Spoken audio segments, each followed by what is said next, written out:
Bien, c'est beau de voir tous ceux qui se sont connectés pour être avec nous encore ce soir pour l'enseignement de la parole. On apprécie l'intérêt de tous et on veut vous remercier beaucoup pour prendre ce temps. Ça nous encourage de voir les chrétiens qui désirent être instruits dans les Écritures.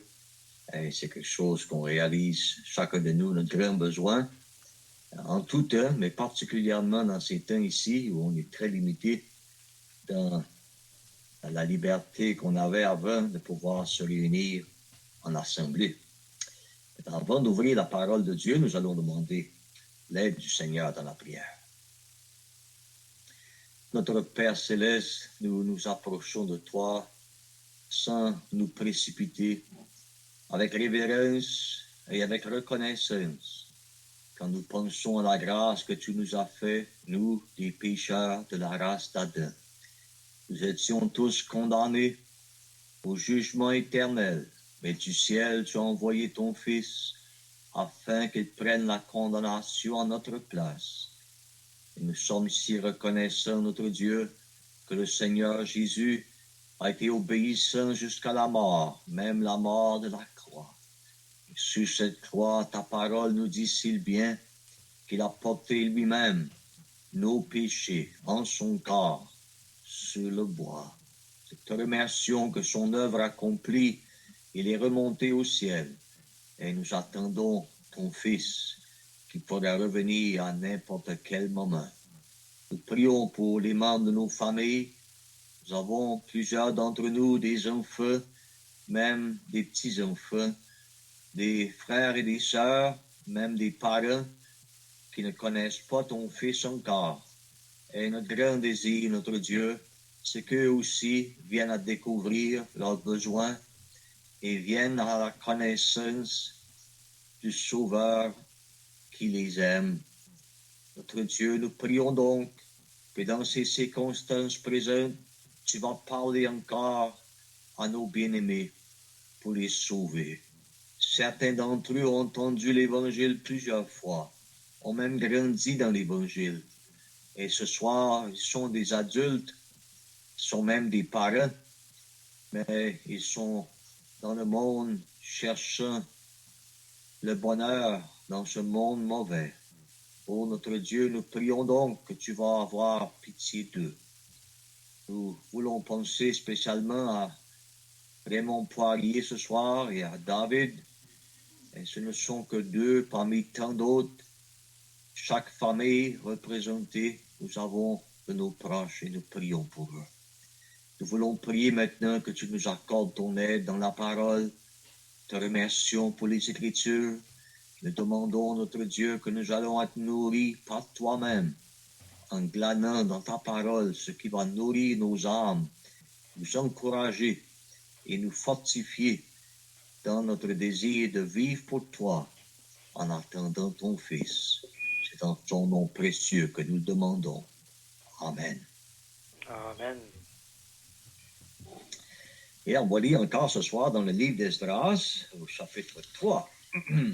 C'était mon intention hier soir de parler sur l'autel, mais on n'a pas eu le temps de le faire. Et on n'est pas désolé de ça dans un sens, parce que parfois le Seigneur met quelque chose sur nos cœurs à dire qu'on n'avait pas planifié de dire. Et on croit que le Saint-Esprit peut diriger dans ces choses aussi, étant confiant que ça va combler des besoins. Maintenant, Esdras, chapitre 3, et on va lire à partir du verset 1. Maintenant, les enfants d'Israël sont arrivés à Jérusalem et on va voir la première partie de leurs travaux qui étaient inspirés, stimulés même par Dieu.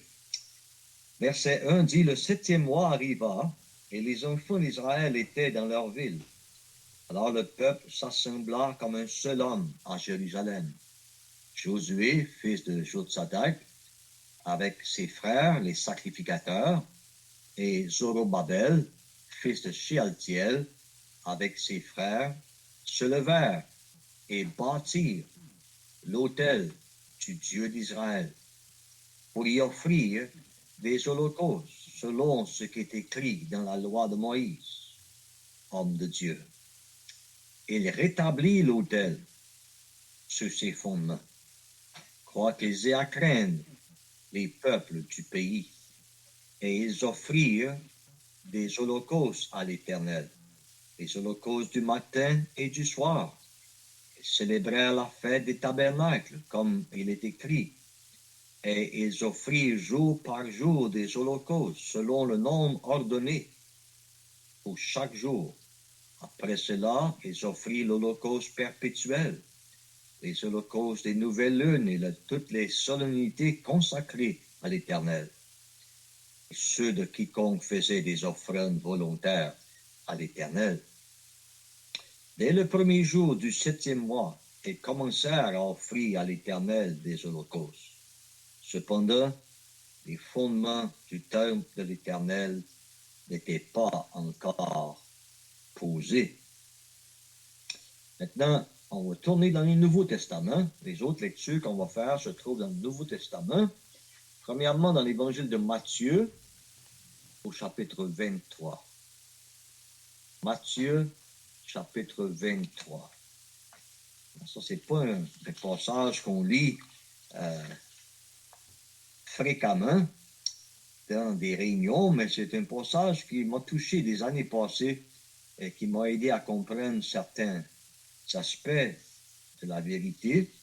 Et j'espère que ça va nous aider encore ce soir. Matthieu 23, il s'agit un des malheurs que le Seigneur Jésus prononce sur les scribes et les pharisiens, des personnes religieuses sans Dieu. Verset 16, il dit « Malheur à vous, conducteurs aveugles ».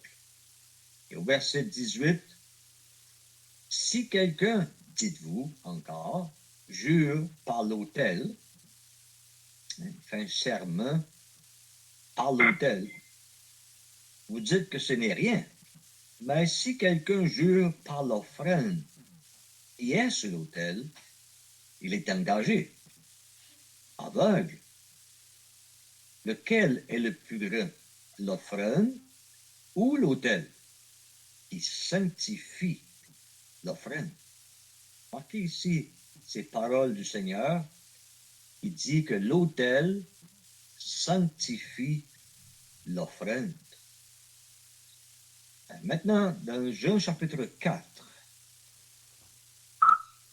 Jean chapitre 4, on va lire les paroles du Seigneur Jésus à la femme samaritaine.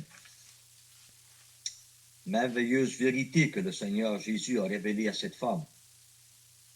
Il a révélé à cette femme des vérités qu'il n'a pas révélées à aucun homme. Ça veut dire que les femmes ne sont pas inférieures devant Dieu.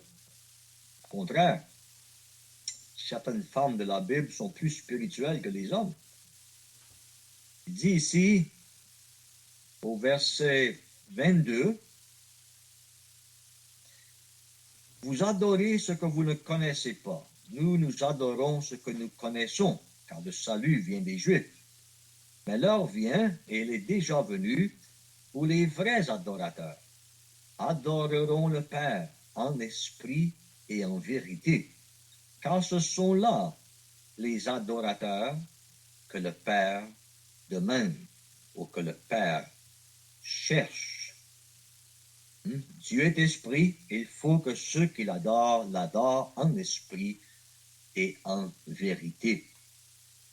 Now, on va lire dans 1 Timothée, chapitre 2, première épître de Paul à Timothée, au chapitre 2.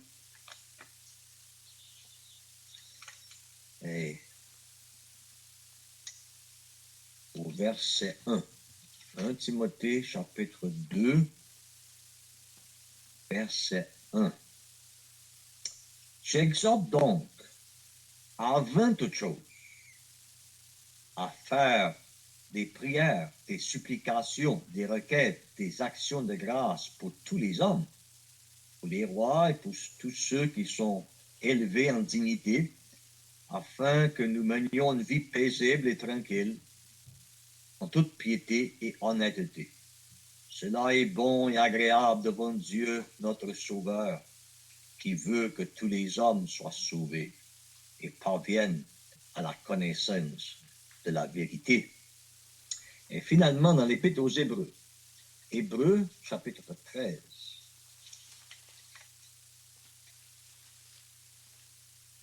Hébreux 13, et nous allons lire ensemble au verset 10.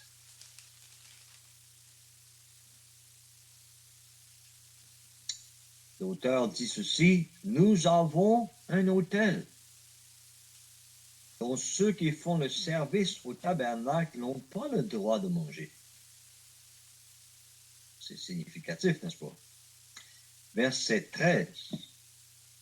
Quelqu'un va demander peut-être, oui, on a un autel, mais elle est où notre autel? Elle est où notre autel? Verset 13 dit, sortons donc pour aller à lui, hors du camp, en portant son opprobre. L'autel, c'est le Seigneur Jésus. Le verset 13 nous dit que notre autel est en dehors du camp. Il dit, verset 15, par lui, le Seigneur Jésus, qui est notre autel, par lui, offrons sans cesse à Dieu un sacrifice de louange, c'est-à-dire le fruit de lèvres qui confesse son nom. Et n'oubliez pas la bienfaisance et la libéralité, car c'est là de tels sacrifices que Dieu prend plaisir. Maintenant, il y a un autre passage qu'on aurait dû lire, ça me vient l'idée maintenant, et on va prendre le temps de le lire parce que on va toucher ce verset-là, c'est dans Romains chapitre 12. Romains chapitre 12.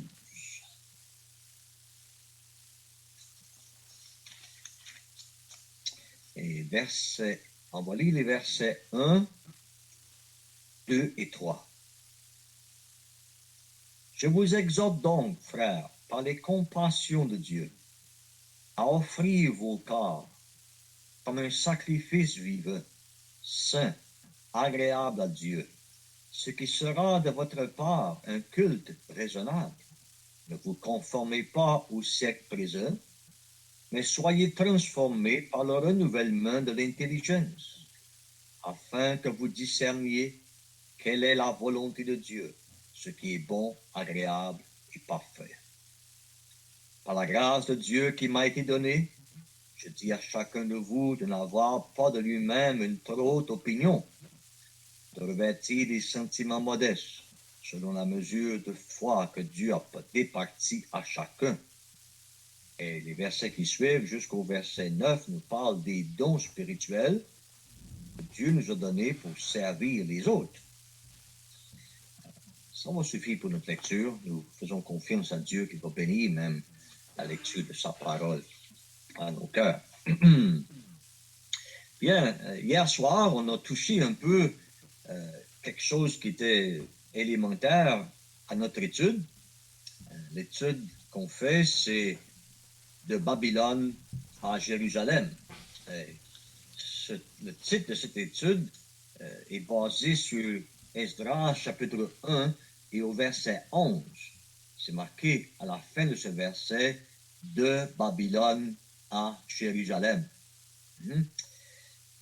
Et ce qu'on a touché hier soir, c'est le fait que dans ces deux livres, nous avons le retour d'un reste du peuple terrestre de Dieu, Israël, leur retour à quelque chose qui était original. Retourner où Dieu les a amenés au début. On a vu comment ça, c'est beau et c'est important. Et on a vu aussi que pour que ça se fasse, c'était pas nécessairement le peuple qui avait d'eux-mêmes pensé à ça ou choisi ça. C'était vraiment un travail de Dieu. C'est Dieu qui a réveillé Cyrus, selon le verset 1 du chapitre 1, et c'est Dieu qui a réveillé les personnes parmi le peuple, selon le verset 5 du chapitre 1. Donc, il y avait un réveil de Dieu, un retour à l'original et un réveil de Dieu. Et la troisième chose qu'on a remarqué à soir, c'est que chacune de ces personnes était responsable d'agir d'après ce que Dieu avait dit. Et on a souligné l'importance d'être attiré au Seigneur Jésus et par amour pour lui, de mettre en pratique sa parole. Et selon Néhémie chapitre 1, Dieu avait promis que si on se repent, on met en pratique ses commandements par amour pour lui, alors il va nous amener au lieu où il a choisi de mettre son nom. Et on a vu par ça comment ce sont les conditions nécessaires pour que Dieu emmène quelqu'un à l'âge.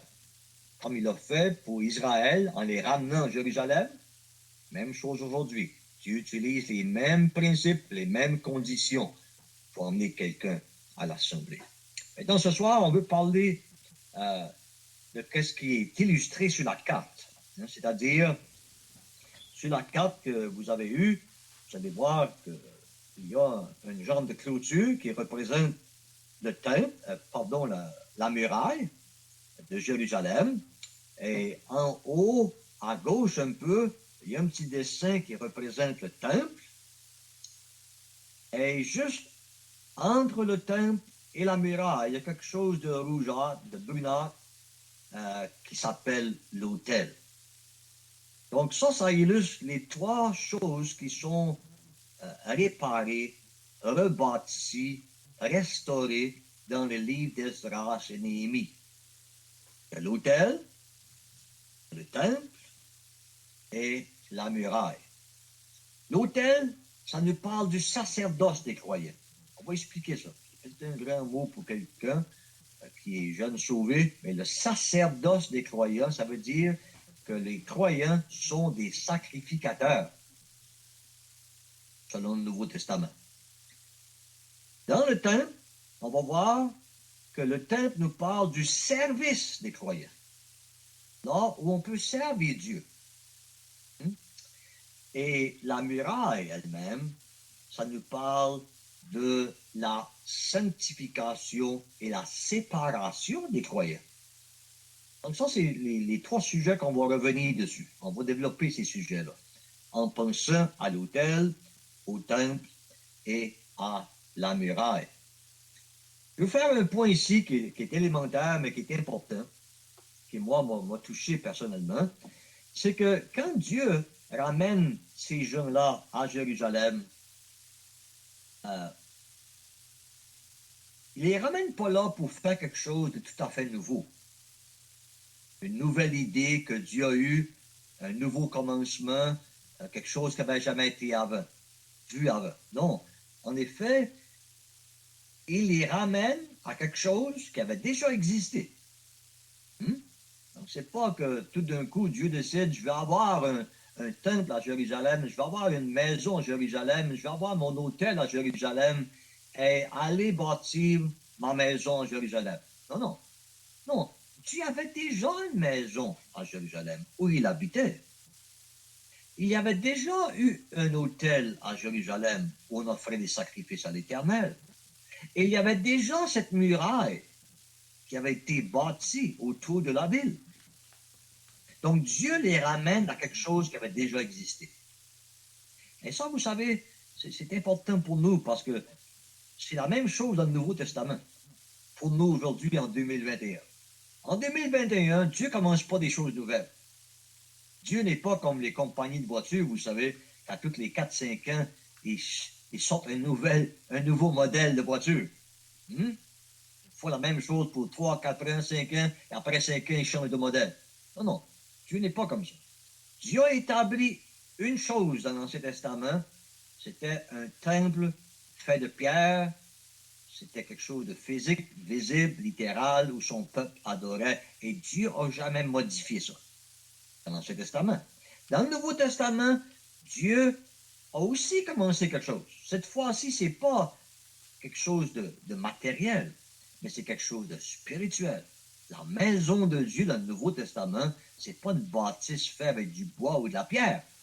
La maison de Dieu, l'Église de Dieu dans le Nouveau Testament, c'est des personnes. L'Église locale, c'est des personnes qui sont sauvées, qui sont réunies au nom du Seigneur Jésus-Christ. Et vous savez, en 2021, qu'est-ce que Dieu demande de nous? Ce n'est pas quelque chose de nouveau.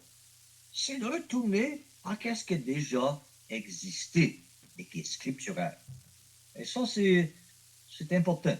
Parce que si quelque chose a été commencé par Dieu, selon la parole de Dieu, et que cette même chose-là s'éloigne, elle peut s'éloigner très loin de Dieu. Mais si ça a été commencé selon Dieu, bien, ça peut être ramené, ça peut être restauré. Comme on voit dans le livre d'Esdras et de Néhémie. Il y avait un beau temple à Jérusalem. Il y avait un sacerdoce qui fonctionnait. Il y avait la muraille. Tu avais établi ça. Maintenant, 70 ans plus tard, c'est tout détruit. Mais parce que c'était Dieu qui l'avait fait, on peut y retourner et rebâtir, réparer, restaurer, parce que ça avait déjà existé selon la volonté de Dieu. Dans le Nouveau Testament, c'est pareil. Là où il y a une assemblée locale qui a été plantée par Dieu, cette assemblée-là peut s'éloigner terriblement du Seigneur, à un tel point où ils désobéissent au Seigneur. Mais si ça a été commencé selon le Nouveau Testament, l'enseignement de la parole et la prière peut restaurer cette assemblée, peut la ramener au Seigneur. On voit ça à Corinthe. Corinthe, c'était très éloigné. Mais l'enseignement de l'apôtre Paul à cette assemblée a fait en sorte qu'ils ont été ramenés. On pourrait dire le temple a été réparé, et la muraille a été réparée, et l'autel a été restauré à Corinthe.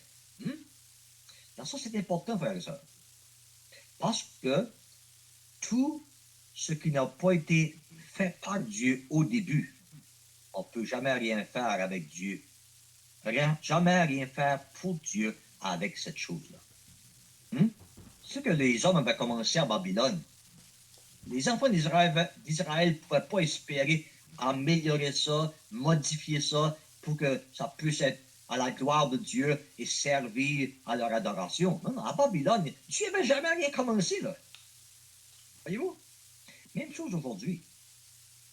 Les dénominations qui n'ont aucun fondement dans la Bible, qui ne sont pas fondées sur les Écritures, alors c'est pas dire qu'il n'y a pas de personnes sauvées là. Non, il y a des personnes qui sont sauvées là. Mais la manière qu'ils fonctionnent, ça n'a pas été commencé selon le Nouveau Testament. Ça, c'est évident. Ça varie, mais c'est évident. Bien, on ne peut pas s'attendre de prendre ça, puis modifier ça un peu, changer ça ici un peu, pour que ça devienne une église de Dieu, une assemblée scripturaire. Parce que ça n'a jamais été commencé par Dieu. Voyez-vous? Je vous cite qu'est-ce que M. Gene Darby a dit une fois, et ça va avec ce que je viens d'essayer d'expliquer. Il dit ceci: la faillite dans ce qui est de Dieu demande l'enseignement approprié pour l'exhortation et la correction dans la justice.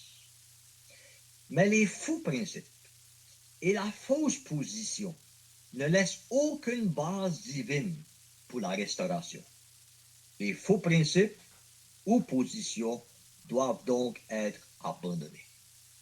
Donc, M. Darby dit la même chose que ce que je viens d'expliquer.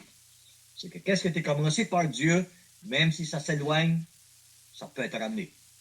Mais qu'est-ce qui n'a pas été commencé sur les bases scripturaires, bibliques, la seule chose qu'on peut faire avec ça, c'est l'abandonner. On ne peut jamais faire une assemblée de Dieu avec ça. Donc, c'est dans ce but qu'il revient à Jérusalem. Et remarquez, c'est une chose à propos du rétablissement de l'autel. J'aimerais souligner quelques pensées pour faire sûr qu'on fait des points clairs et précis. Et la première chose que je vais vous faire remarquer dans Esdras, chapitre 3, à propos du rétablissement de l'autel, c'est le pourquoi de l'autel. Pourquoi un autel? C'est peut-être une question assez simple, mais il y a parmi nous pas seulement des jeunes personnes sauvées, et même nous qui sommes plus vieux sauvés, peut-être qu'on n'a jamais vraiment réalisé c'est quoi l'idée d'un autel. Qu'est-ce que ça représente pour nous maintenant, l'autel dans l'Ancien Testament? Deuxième chose qu'on veut remarquer, c'est la place de l'autel. C'est pas juste qu'ils sont à Jérusalem, puis ils ont construit un hôtel un peu n'importe où dans la ville de Jérusalem. Non, l'autel avait une place spécifique. On va parler là-dessus, la place de l'autel. La troisième chose qu'on veut remarquer à propos de l'autel, c'est la position de l'autel. Pardon. Les personnes de l'autel. Parce que selon le chapitre 3 et verset 2 et verset 2, il y a deux personnes qui sont prédominantes, qui sont mentionnées là. Il y a Josué et il y a Zorobabel, qui sont associés avec la reconstruction de l'autel. Et on veut parler de ces personnes associées avec l'autel. Quatrièmement, le principe de l'autel. Parce que selon le verset 3, c'est marqué là qu'ils offraient des holocaustes comme la loi de l'Éternel l'exigeait. Verset 4 plutôt. Ils célébraient la fête des tabernacles comme il est écrit. Comme il est écrit. Donc il y avait quelque chose de principal, un principe à propos de cet autel.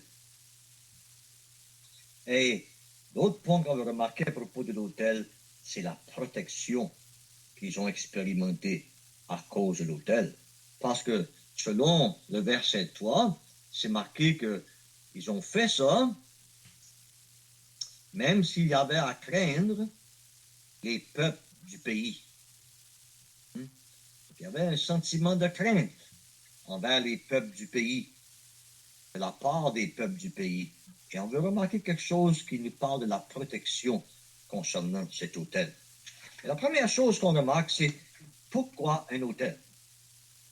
Et vous savez, la première fois qu'on lit à propos d'un autel dans la Bible, c'est dans Genèse chapitre 8.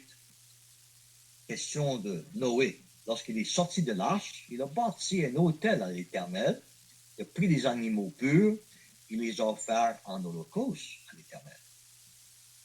Donc, prochaine mention d'un autel, c'est dans Genèse chapitre 12 à propos d'Abraham. Lorsqu'il est arrivé au pays de Canaan, après avoir quitté le pays de la Chaldée, la première chose qu'il a fait, c'est qu'il a bâti un autel, il a invoqué l'Éternel. Donc tout de suite, ça nous aide à comprendre un peu c'est quoi l'autel. L'autel, c'était le moyen par lequel on offrait des sacrifices à Dieu et le moyen par lequel on invoquait Dieu, on priait Dieu. Donc, lorsqu'on lit à propos de l'autel dans l'Ancien Testament, pour nous autres aujourd'hui, ça nous parle de la vérité de la prière, de l'adoration, de la communion avec Dieu. Ça, c'est précieux. Il faut penser à ça. Voilà la raison pourquoi est-ce qu'il y avait un autel. Mais j'ai lu dans Matthieu 23 que le Seigneur Jésus dit que c'est l'autel qui sanctifie l'offrande. Parce que les Juifs disaient, qu'est-ce qui est important? C'est pas l'autel, c'est le sacrifice qu'on a mis sur l'autel. Le Seigneur dit non. Il dit vraiment, c'est l'autel qui rend le sacrifice agréable.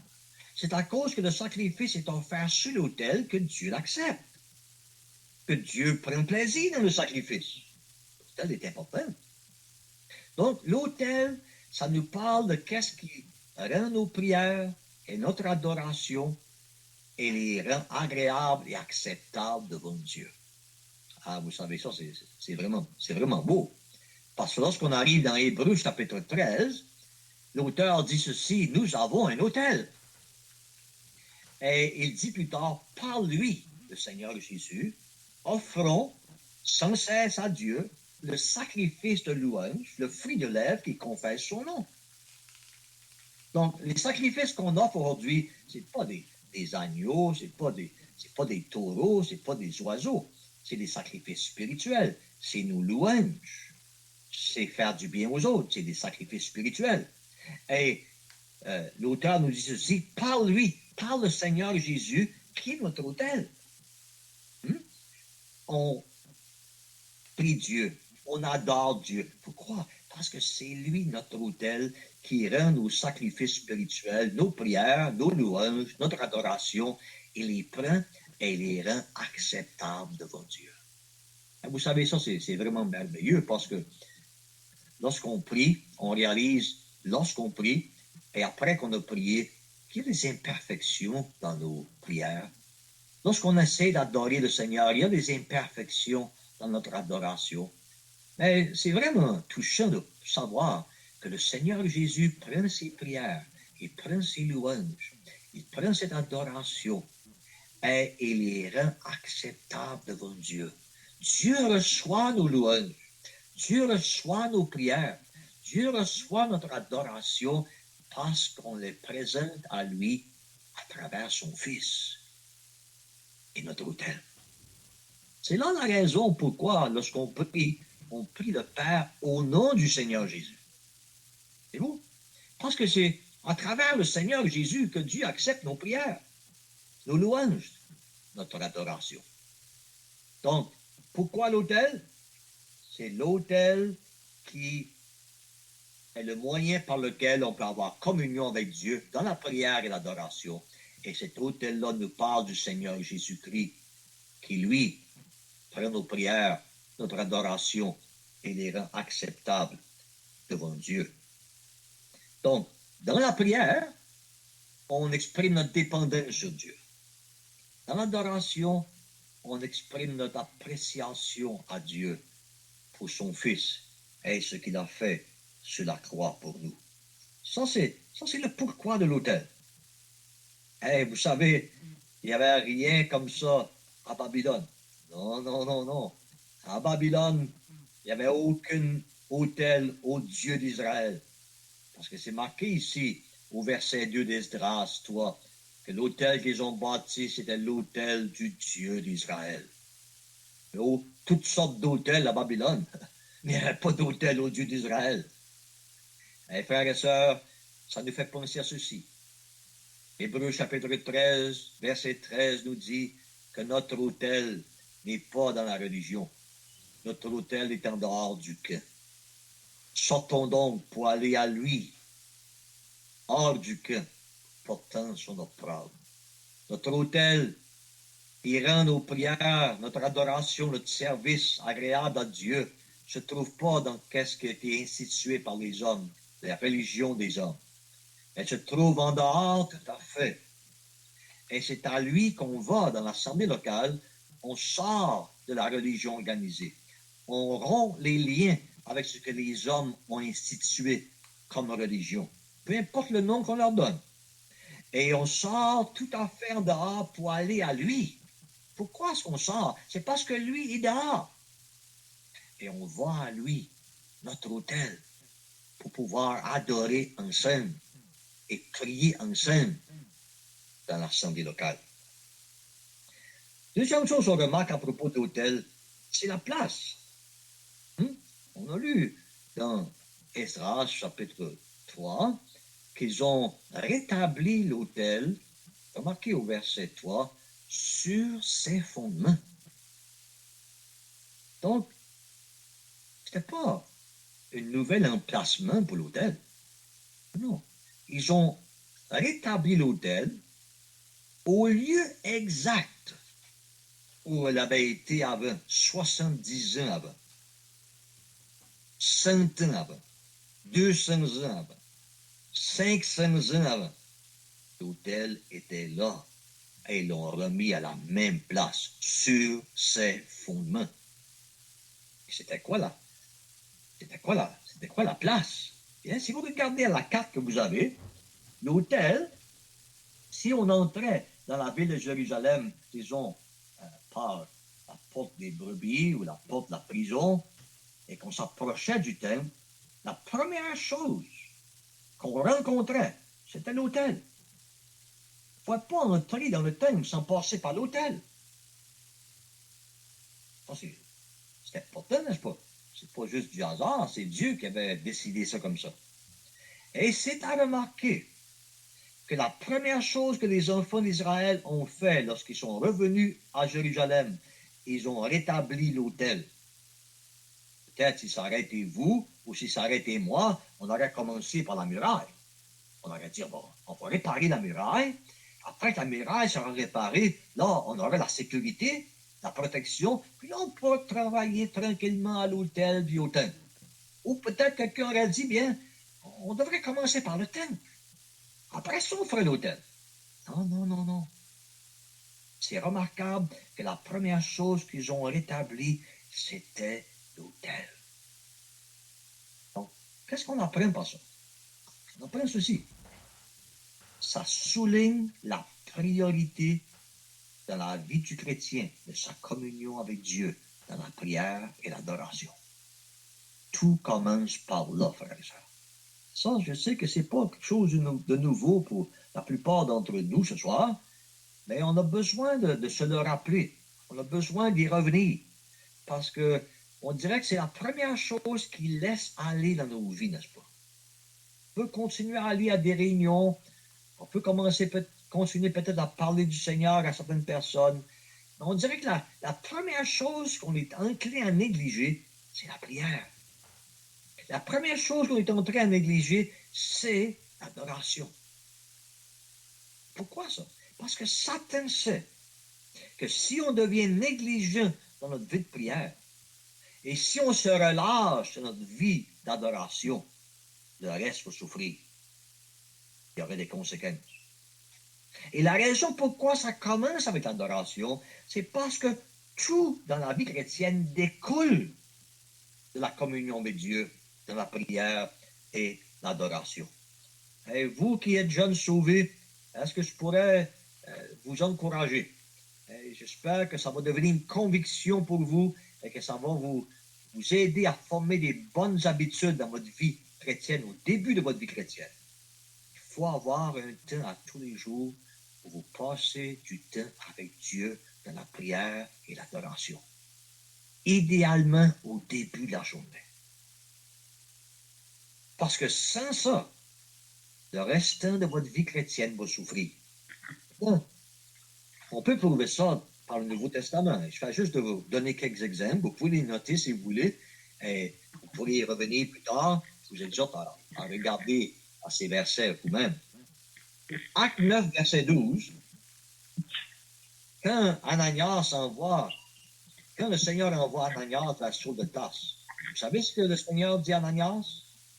Il dit, Saul, il prie. Il prie. Saul venait juste d'être sauvé.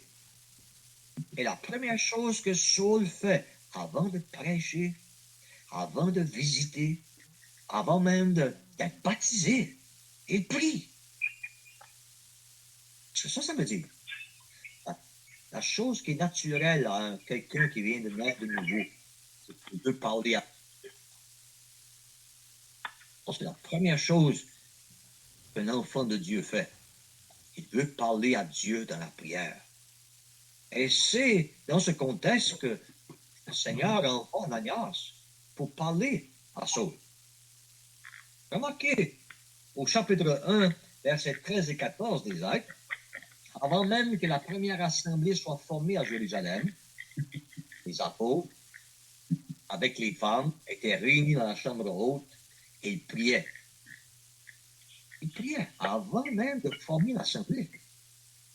Donc la prière, elle a sa place même avant de commencer une assemblée locale. Acte 1, versets 13 et 14 nous montre ça. On a lu 1 Timothée 2.1 et l'apôtre Paul, là, parle de la conduite dans la maison de Dieu. Et qu'est-ce qu'il dit? Il parle de la prière. Et le langage de l'apôtre Paul ici est très frappant. On manque ça. Qu'est-ce qu'il dit?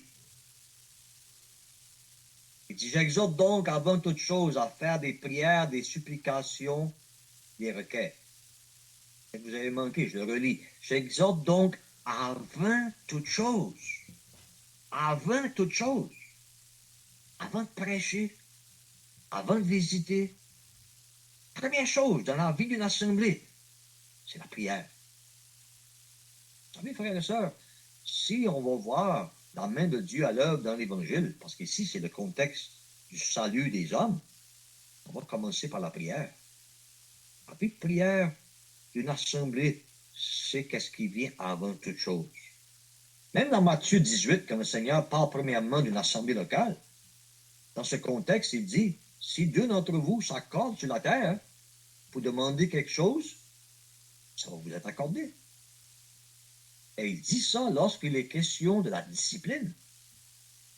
Lorsqu'il est question de lier sur la terre ce qui était lié dans le ciel. Comment faire pour une assemblée locale pour savoir c'est quoi que le ciel a décidé? Faut prier. Faut prier. Le Seigneur nous dit, c'est comme ça qu'on va connaître c'est quoi la décision du ciel lorsque ça vient à la discipline d'un péché quelconque de l'assemblée locale. On le découvre à la communion avec Dieu, dans la prière. Donc, les anciens dans l'assemblée doivent savoir ce que c'est de prier ensemble pour avoir la sagesse de Dieu, pour savoir quoi faire dans les décisions importantes de l'assemblée. On donne d'autres exemples. Actes chapitre 4, lorsqu'il y avait la persécution, l'assemblée se réunit pour prier. Actes chapitre 6, lorsqu'ils voulaient choisir des diacres, ils ont commencé par prier. Actes chapitre 10, quand Pierre attendait les directions du Seigneur pour savoir où aller dans son ministère, il priait dans la chambre haute. Et c'est là que le Seigneur lui a donné une vision. Et c'est là qu'il était lorsque des hommes sont venus pour le faire venir vers Corneille. Ça a commencé par la prière. Prière de Pierre. Actes chapitre 12. Lorsque Pierre a été sauvé de la prison et d'être tué par Hérode, l'Église priait. Donc, vous allez demander la question, est-ce que ça vaut vraiment la peine de prier? Est-ce que la prière change des choses? Et demandez à Pierre, Pierre, est-ce que la prière a fait une différence dans ta vie? Oh, Pierre dirait, c'est Dieu a répondu aux prières de l'Église et Dieu a envoyé quelqu'un pour me délivrer dans la prison. C'est parce que les chrétiens priaient. Pierre savait, la prière change les choses. Donc, dans la vie de notre assemblée où on est, ça commence par notre vie privée, mais dans la vie d'assemblée, la vérité de l'autel, c'est très important, la prière. Et aussi l'adoration.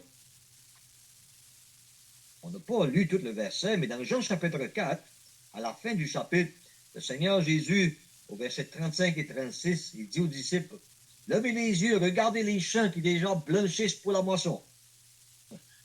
Hein? Alors vous dites tout de suite, il y a des âmes qui périssent, et le Seigneur nous envoie travailler dans son champ pour voir des personnes sauvées. Oui, c'est vrai. Et ça, c'est le verset 35 et 36. Au verset 23 et 24, le Seigneur dit ceci, le Père cherche des adorateurs. Il parle des adorateurs avant des prédicateurs. Le Seigneur veut l'adoration avant notre service. Même chose dans Matthieu 28. Lorsque le Seigneur envoie les disciples, ses apôtres, il dit, allez, faites de toutes les nations des disciples et baptisez au nom du Père, du Fils et du Saint-Esprit. Juste avant ça, lorsqu'ils ont vu le Seigneur, c'est marqué, ils l'adorèrent. Ils l'adorèrent. L'adoration précède le service. Romains chapitre 12, on a lu les versets ce soir. Romains chapitre 12 nous parle de nos dons spirituels pour servir. Notre séparation du monde au verset 2. Mais avant ça, Romains 12, verset 1 nous dit de présenter nos corps comme un sacrifice vivant. C'est quoi ça? Ça, c'est l'adoration, un sacrifice spirituel. Donc, qu'est-ce qu'on a dans Esdras et Néhémie? L'autel vient avant le temple et avant la muraille. C'est la même chose qu'on a dans Romains chapitre 12. Ça commence par l'adoration, notre sacerdoce. Ça continue par le temple et par la séparation. Donc, qu'est-ce qu'on a dans Esdras et Néhémie? Ça correspond à l'enseignement du Nouveau Testament. Mais vous allez dire, c'était quoi les sacrifices qu'on mettait sur l'autel? Ah, ça c'est une bonne question. C'est frappant, vous savez, dans Esdras chapitre 3, que tous les sacrifices qui étaient offerts, là, c'était des holocaustes. Et maintenant, pour vous qui êtes jeunes sauvés, peut-être vous n'avez jamais compris ça, mais j'aimerais juste vous expliquer simplement. C'était quoi l'Holocauste? Il y avait différents sacrifices dans l'Ancien Testament. Mais l'Holocauste était spécial parce que l'Holocauste était mis en entier sur l'autel. Dans les autres sacrifices, il y avait une partie qui était mise sur l'autel. Parfois, c'était la graisse, parfois, c'était l'intérieur. Il y avait une partie pour le sacrificateur et parfois une partie pour la personne qui faisait l'offrande. Mais dans l'Holocauste, l'animal en entier était brûlé sur l'autel. Il n'y avait rien pour l'offreur. Seulement le sacrificateur avait la peau. Pourquoi est-ce que c'était tous des holocaustes, donc, dans Esdras chapitre 3? Parce que l'holocauste, ça nous parle du Seigneur Jésus comme celui qui s'est offert tout entier pour le plaisir de Dieu. Ah, ça c'est merveilleux. Souvent, vous et moi, lorsqu'on pense à la croix, on pense au Seigneur Jésus-Christ qui a souffert pour nos péchés. C'est le sacrifice expiatoire, et c'est vrai. Vous savez, il y a un aspect aux souffrances du Seigneur Jésus qu'il ne faut pas manquer, frères et sœurs. Même si personne n'aurait jamais été sauvé, quand le Seigneur Jésus s'est offert sur la croix en entier, c'était pour le plaisir, pour la gloire de Dieu. Et Dieu a reçu de son Fils une satisfaction qui ne va jamais changer. Ça, c'est vraiment merveilleux. Et vous savez, l'Holocauste nous parle aussi de nous-mêmes. Parce que le Romains chapitre 12 nous dit qu'on devrait s'offrir nous-mêmes. Je vous exhorte donc par les compassions de Dieu à offrir vos corps comme un sacrifice vivant, agréable à Dieu, ce qui sera de votre part un culte raisonnable. Ah oui, sur l'autel du Nouveau Testament, le croyant se place. Il se donne au Seigneur Jésus. C'est lui notre autel. Lorsque l'animal était mis sur l'autel dans l'Ancien Testament, l'animal était mis là en entier. Dans le Nouveau Testament, lorsque le chrétien se consacre, après qu'on est sauvé, on se donne entièrement au Seigneur. On se livre, on s'abandonne à lui, corps et âme. Dans l'Ancien Testament, la bête était morte lorsqu'on la mettait sur l'autel. Dans le Nouveau Testament, le sacrifice du croyant, c'est le sacrifice vivant. Romains 12, verset 1. C'est notre vie. On donne au Seigneur. C'est là où tout commence. Peut-être je parle à un jeune chrétien ce soir, un frère ou une sœur. Hey, j'aimerais vous défier dans la présence de Dieu et vous encourager à faire ce que Romains chapitre 12 dit si vous ne l'avez jamais fait encore. Et même pour nous qui sommes plus vieux sauvés, il faut y penser de nouveau, frères et sœurs. Le retour du Seigneur Jésus est plus proche que jamais. Et c'est pas trop tard, si on ne l'a jamais fait avant, de se mettre nous-mêmes sur l'autel du sacrifice et dire, Seigneur, prends-moi. Prends mon corps, prends mon âme, prends mon esprit, prends tout ce que je suis, prends tout ce que j'ai. Je m'abandonne à toi, ma volonté, pas ce que je veux, mais ce que tu veux. Mes talents, mon énergie, ma vie entière, Seigneur. La scène. Ça, c'est la vérité de l'autel. Et c'est là où tout commence. Ce qui coule, ce qui découle de l'adoration, c'est le service. Et tout service qui ne découle pas de l'adoration, Dieu n'accepte pas. Dieu veut seulement que ceux qui le servent parce qu'ils se sont premièrement donnés à lui. L'autre chose qu'on remarque donc, c'est les personnes de l'autel. Personnes de l'autel.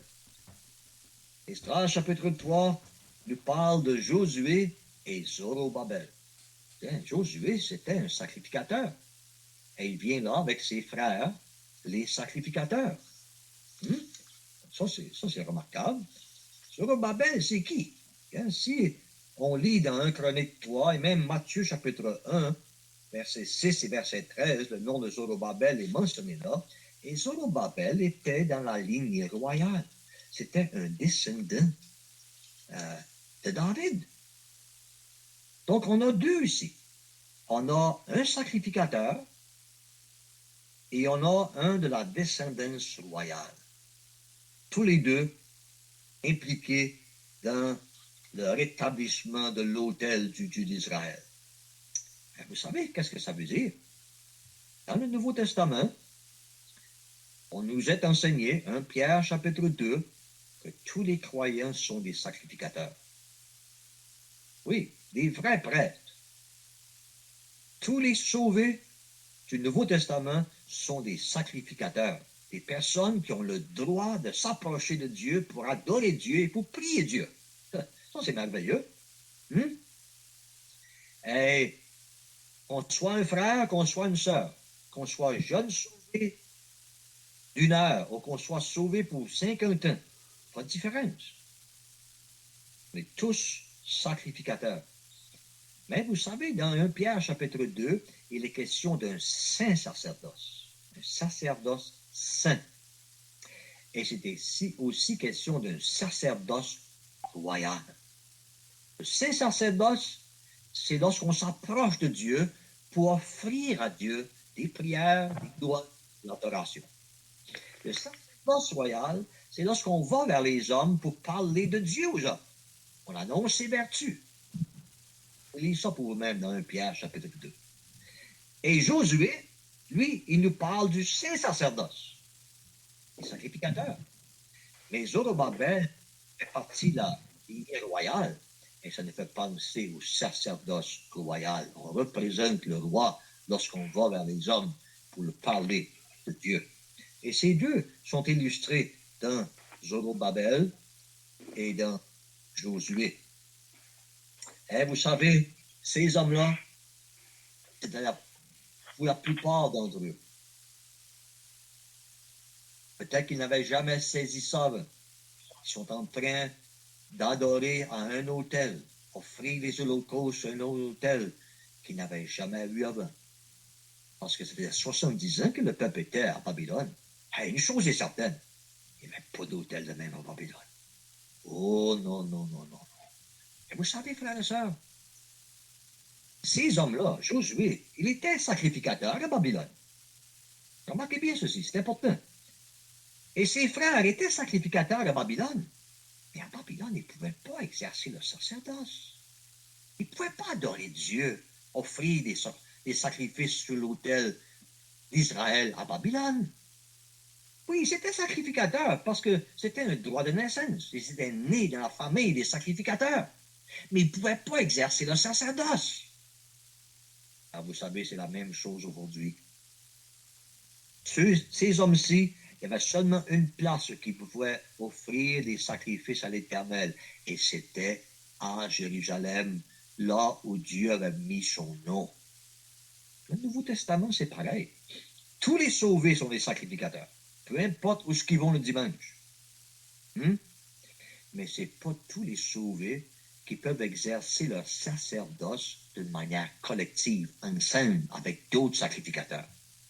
L'assemblée locale est la seule place où le sacerdoce de tous les croyants peut fonctionner librement.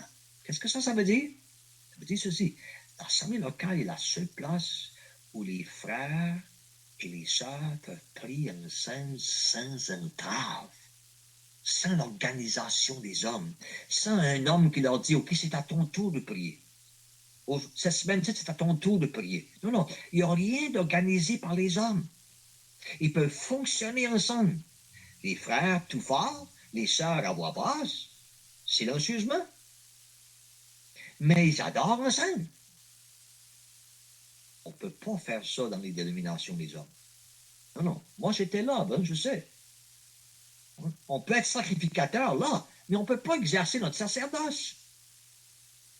Les règlements de la place ne permettent pas ça. Mais dans le Nouveau Testament, l'assemblée locale, c'est lorsqu'on sort du camp, on sort des systèmes religieux et on va au Seigneur Jésus et autour de lui, tous ensemble, on peut exercer notre sacerdoce. Ah, ça c'est comme Josué et c'est comme Zorobabel ici.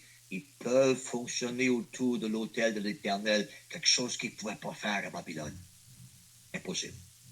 Donc, ça, c'est des personnes autour de l'autel.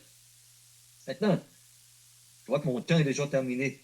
Je prends une minute ou deux de plus pour terminer les deux autres points. Ça va aller vite. Le principe de l'autel. Hein, selon ce qui est écrit.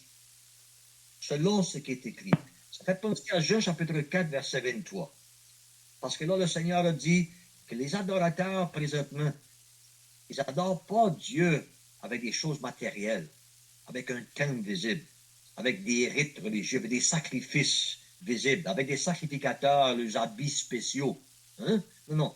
L'adoration du Nouveau Testament, c'est ceux qui adorent Dieu en esprit. En esprit, c'est spirituel. Et en vérité, c'est véritable. Véritable, ça veut dire que c'est selon les Écritures. Vous savez, une personne qui est vraiment sauvée peut être dans une dénomination, mais son adoration n'est pas selon la vérité. Non, parce que qu'est-ce qui est pratiqué là, c'est pas la vérité. La seule place où on peut adorer Dieu en esprit et en vérité, c'est dans une assemblée locale, parce que c'est dans l'accord avec la vérité. Et ça, c'est différent de tout ce qui se passe autour de nous, n'est-ce pas? À Babylone, il y avait, vous vous rappelez, si vous lisez le livre de Daniel, il y avait des instruments de musique, il y en avait toutes les sortes qui jouaient, ça devait mener beaucoup de bruit à Babylone. Et dans le temple de l'Éternel, c'est un peu différent.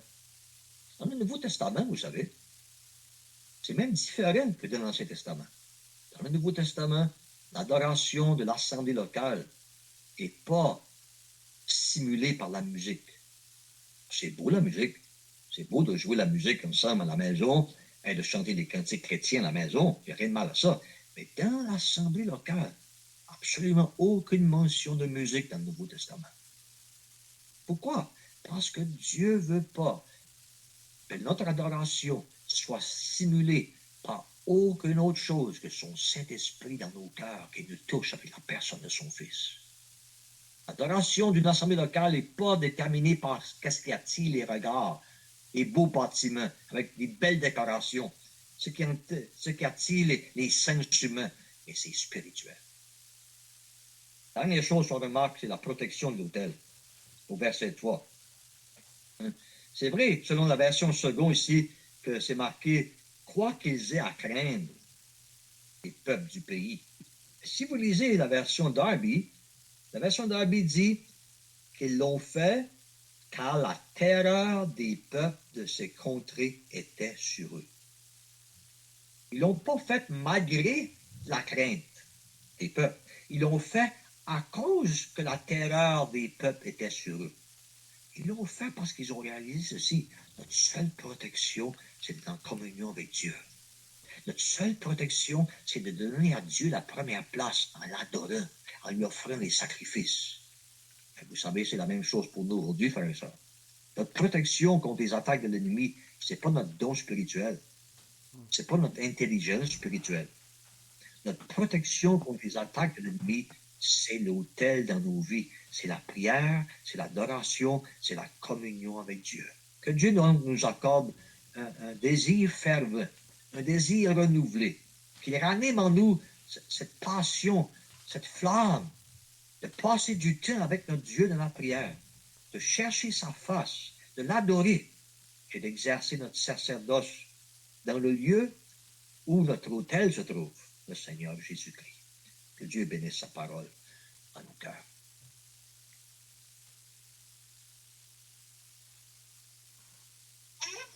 On va terminer par la prière. Notre Père Céleste, nous voulons te prier maintenant à cette fin de réunion, te remercier encore pour la nourriture que tu as pourvue pour nos âmes ce soir. Nous voulons te remercier pour ta sainte parole que tu nous as laissée et dans laquelle, lorsque nous étions perdus dans nos péchés, et travaillés par le Saint-Esprit, que tu nous as montré le sacrifice de la croix, que le Seigneur Jésus-Christ avait donné sa vie afin de racheter des pécheurs tels que nous. Et on veut te rendre grâce pour son sacrifice parfait, sacrifice que nul autre n'aurait pu accomplir. Et on te remercie que maintenant, ressuscité au ciel, nous pouvons par lui nous approcher de toi dans la prière que nous avons entendue. On veut te remercier pour cela et te prier. On pourrait nous donner nous-mêmes à toi, comme on a entendu ce soir, et pouvoir t'adorer davantage et mieux te servir. On veut te prier ta bénédiction sur nous maintenant et remettons cette soirée entre tes mains au nom béni du Seigneur Jésus. Amen. Amen.